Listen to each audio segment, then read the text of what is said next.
ఈరోజు వృషభ రాశి వారికి విద్యార్థులు ఈరోజు సోషల్ మీడియా లేదా స్నేహితుల ద్వారా అనవసరమైన చాటింగ్ల వల్ల చదువు పైన ఏకాగ్రత తగ్గుతోంది. చదువు మీద ఖచ్చితంగా శ్రద్ధ పెట్టాలి, లేకపోతే కనుక రాబోయే పరీక్షల్లో ఒత్తిడికి గురవుతారు. జాగ్రత్త. ఉద్యోగస్తులు ముఖ్యంగా ఆఫీస్ రాజకీయాలకి అంటే ఆఫీస్ పాలిటిక్స్కి దూరంగా ఉండండి. సహ ఉద్యోగులు లేదా స్త్రీలతోటి జాగ్రత్తగా ఉండండి. వాళ్ళ వ్యవహారాల్లో జోక్యం చేసుకోకండి, దెబ్బతింటారు. వ్యాపారస్తులు కొత్త ప్రయోగాలు చేయడానికి ఇది సరైన సమయం కాదు కాబట్టి నమ్మకస్తులే మిమ్మల్ని తప్పుదోవ పట్టించే అవకాశం ఉంది కాబట్టి వ్యాపారంలో మార్పుల విషయంలో ఆలోచించిన నిర్ణయాలు తీసుకోండి. స్త్రీలు ఇతర విషయాల్లో తలదూర్చడం వల్ల ఇంట్లో సమస్యలు వస్తాయి కాబట్టి ఎవరి విషయంలో తలదూర్చకండి. మీ ఆరోగ్యం విషయంలో శ్రద్ధ పెట్టండి. ముఖ్యంగా ఆహారపు అలవాట్లపైన స్త్రీలు ముఖ్యంగా దృష్టి పెట్టాలి.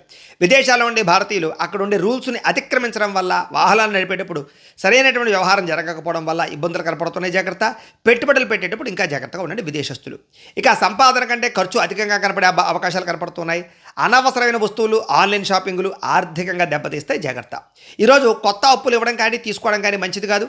ఒకవేళ షూరిటీ సంతకాలు పెట్టేటట్లయితే కనుక పెద్ద సమస్యలు ఎదుర్కొంటారు. జాగ్రత్త. ప్రయాణాలు చేసేవారు డ్రైవింగ్లు చేసేటప్పుడు ఫోన్లు మాట్లాడడం లేదా మితిమీరిన వేగంతో ప్రయాణాలు చేయడం మాత్రం మంచిది కాదు. అనవసరమైనటువంటి దూర ప్రయాణాలు ఉంటే కనుక వాయిదా వేసుకోవడమే మంచిది. కుటుంబ సభ్యులతో చిన్న విషయాలకే కోపం ప్రదర్శించడం వల్ల ఇంట్లో మనస్పర్ధలు వచ్చే అవకాశం కనపడుతోంది. ఇరుగు పొరుగు వారితో చిన్నపాటి మాట పట్టింపులు వచ్చే అవకాశం కనపడుతోంది. ఈరోజు వివాదాలకి కోపతాపాలకి ఖచ్చితంగా దూరంగా ఉండాలి. ఆరోగ్యం విషయంలో జాగ్రత్త తీసుకోండి. కంటి చూపుకి సంబంధించినటువంటి దంతాలకు సంబంధించినటువంటి సమస్యలు ఉన్నాయి. జాగ్రత్త. చిన్న సమస్యే కదా నిర్లక్ష్యం చేశారనుకోండి, తర్వాత ఇబ్బంది పడతారు. ఖచ్చితంగా డాక్టర్కు చూపించుకోండి. ప్రేమికులు ఈరోజు మనసు విప్పి మాట్లాడుకోవడం వల్ల మీ ఇద్దరి మధ్య ఉండేటటువంటి అనుమానపు సమస్యలు తగ్గుతాయి. భార్యాభర్తల మధ్య ఇంట్లో సమస్యల వల్ల భార్యాభర్తలు ఇంట్లో సమస్యల వల్ల సఖ్యత పెరుగుతుందని చెప్పొచ్చు. ఇంట్లో సమస్యలు తగ్గుతాయి. భార్యాభర్తల మధ్య సఖ్యత కనపడుతోంది. ఈరోజు పెట్టుబడులు పెట్టేటప్పుడు తక్కువ కాలంలో ఎక్కువ డబ్బులు వస్తాయని చెప్పేటటువంటి స్కీముల్లో కనుక డబ్బులు పెట్టినట్లయితే, స్కాముల్లోనూ ట్రేడింగ్లో డబ్బులు పెట్టినట్లయితే నష్టపోతారు. జాగ్రత్త. ఈరోజు మీ మాటకు తీరు అనేటటువంటిది కఠినంగా ఉండడం వల్ల ఇష్టమైన వాళ్ళు దూరం అవుతారు.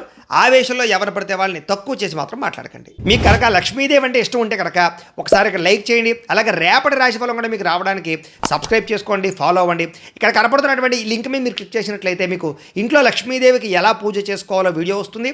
ఆ వీడియోని ఎదురుగుండా పెట్టుకుని మీ ఇంట్లో మీరు ఈరోజు లక్ష్మీదేవికి పూజ చేసుకోవడం వల్ల ఆవిడ ఆశీస్సుతో ఐశ్వర్యం కలుగుతుందని తెలియజేస్తూ లైక్ చేయడం మాత్రం మర్చిపోకండి. స్వస్తి.